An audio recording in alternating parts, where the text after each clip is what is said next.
Les bras levés à l'unanimité, c'est le symbole du renouvellement du mouvement de grève du syndicat de l'éducation nationale qui était en assemblée générale ce jour. Plusieurs points, comme toujours, ne connaissent pas d'issue favorable. Selon ces syndicalistes, le gouvernement ne garantit rien, surtout à l'allure où vont les choses. Il nous revient qu'après ces 2 semaines de grève, le gouvernement, sinon le ministère de l'Éducation nationale, n'a pas fait un effort de nous apporter des réponses concrètes aux points posés.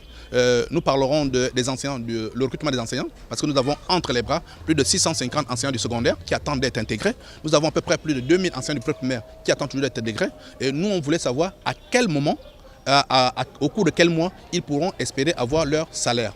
On souhaiterait également avoir à quel moment les enseignants puissent entrer en fonction de leur rappel, parce que le rappel, il est connu, le montant nous a été communiqué par la Direction générale des affaires financières, il s'élève à 9 milliards 291 millions à la date du 31 mars 2014. Donc, nous avons un préalable sur le départ des responsables de la DGEC.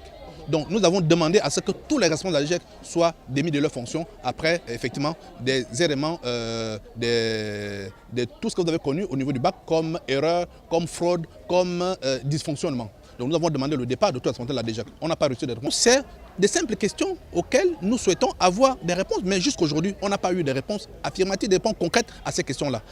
Au-delà des autres revendications, il y a la très convoitée prime d'incitation à la performance, toujours très attendue dans ce secteur. Ce qui fâche aujourd'hui, c'est le problème de la PIP. Il faut relever que les enseignants n'ont jamais demandé la PIP. Mais lorsque la PIP a été décidée d'être octroyée à tous les fonctionnaires, les enseignants ont dit merci. Parce que de nature, les enseignants sont excellents. Et nous avons dit, si la PIP est donnée, mais pourquoi pas? Pourquoi il sera refusé aux enseignants? Et puisque cette confirmation a été donnée, on demandait simplement à quelle période les enseignants peuvent espérer avoir leur PIP. Le secteur de l'éducation nationale a décidé de reconduire son mouvement de grève pour 2 semaines afin d'attendre la réaction du gouvernement.